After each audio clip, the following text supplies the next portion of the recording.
अब बहुत सारा अधिकार मिला लेकिन जानकारी अभाव है अब खुद को नहीं चला खुदा बुआ को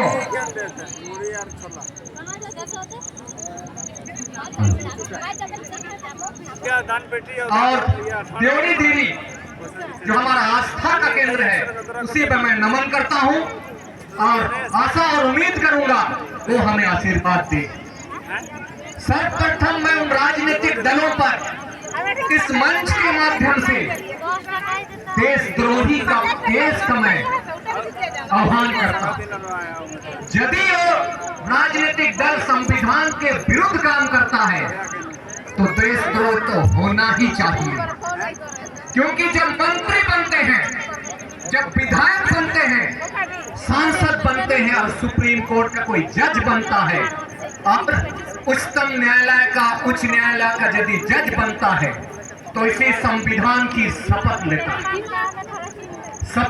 है। मैं ईश्वर की शपथ लेता हूँ, सत्यनिष्ठा से प्रतिज्ञा करता हूँ, विधि द्वारा स्थापित भारत की संविधान की अक्षुण्ण रखूंगा, भारत की संप्रभुता और अखंडता को अक्षुण्ण रखूंगा। जिस पद पर मैं बैठूंगा अपने कर्तव्यों का निर्वाह बिना भेदभाव छल कपट के करते हैं। रूढ़ी और प्रथा केवल 5वीं अनुसूची में संचालित है और 6 शेड्यूल में संचालित है। यहाँ विधानमंडल का कानून और संसद का कानून इसीलिए लागू नहीं होता है क्योंकि पहली अनुसूची का स्टेट का मामला है। हम इसको नहीं समझते, हम समझने का प्रयास ही नहीं करते हैं, केवल बात करते हैं राजनीतिक दलों का। आपका क्षेत्र में तो राजनीतिक दल ही नहीं है, यहाँ पर चयन है चुनाव में। और इसी राजनीतिक जब 1977 से 1950 से लेकर हमें बेदखल किया, विधानसभा से लोकसभा से हमारी संख्या घट गई, हम विधानमंडल में नहीं पहुंच पाए, पीएससी में नहीं पहुंच पाए। आशा लिपि संस्कृत संविधान ने जो हमें दिया है उससे हम बेदखल हो गए। और संयुक्त राष्ट्र संघ से मैं इस मंच के माध्यम से अपील करूंगा, आपका भारत देश भारत के संविधान के अनुसार समस्त लोगों को सामाजिक न्याय की बात किया है। भारत के संविधान के अनुसार भारत सरकार ने एग्रीमेंट किया है संयुक्त राष्ट्र संघ के साथ। उन्होंने कहा था संविधान सभा में सभी लोगों की रक्षा की जाएगी, जमीनों की सुरक्षा की जाएगी, उसकी संप्रभुता की रक्षा की जाएगी। आज हम इसीलिए आज मैं संयुक्त राष्ट्र से भी निवेदन करूंगा कि भारत सरकार के राजनीतिक दल जो पहली अनुसूची के लोग हैं 5वीं अनुसूची में प्रवेश कर रहा है, इन्हें आप रोकिए।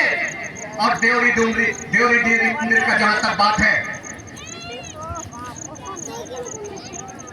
जिसकी हम बात करते हैं रोकने की हम बात नहीं करते। कभी हमने कहा कि ट्रस्ट का निर्माण किस अधिनियम के तहत झारखंड के अनुसूचित क्षेत्र में हुआ? खुटखट्टी मुंडारी खुटखट्टी क्षेत्र में झारखंड का विधानमंडल का किस अधिनियम के तहत देवरी डुमरी ट्रस्ट बना? झारखंड सरकार का किस नोटिफिकेशन से अनुमंडल पदाधिकारी चेयरमैन बना? किस अधिनियम के तहत अंचलाधिकारी उसका सेक्रेटरी बना?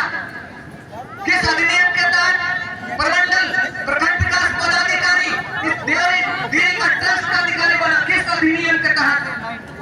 झारखंड सरकार बताए। यदि आप नहीं बताएंगे तो संविधान के विरुद्ध आपका भी न्याय संहिता के आलोक में आप पर बेपरवाह आरोप करना चाहिए। इसी तहत गवर्निंग बॉडी, यदि आप लोगों को समझ में नहीं आता है तो नेट खोलिए,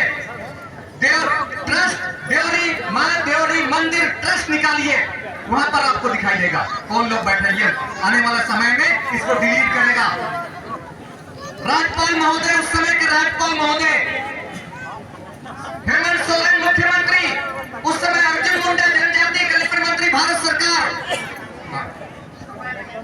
और वहां के पर्यटन मंत्रालय के मंत्री और यहाँ के विकास कुमार मुंडा। देवरी डुमरी कैसे बन गया? धर्मनिरपेक्ष देश है।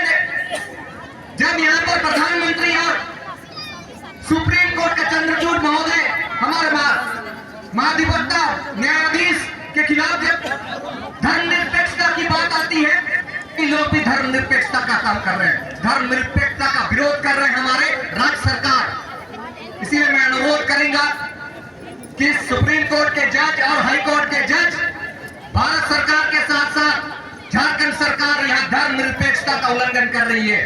भारत का संविधान धर्मनिरपेक्षता पर आधारित है।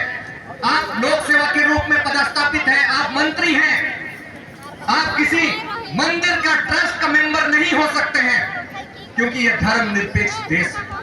इन्हीं बातों के साथ मैं आप सबों से आग्रह करूंगा कि ऐसे लोगों को आप देशद्रोही का करार दीजिए।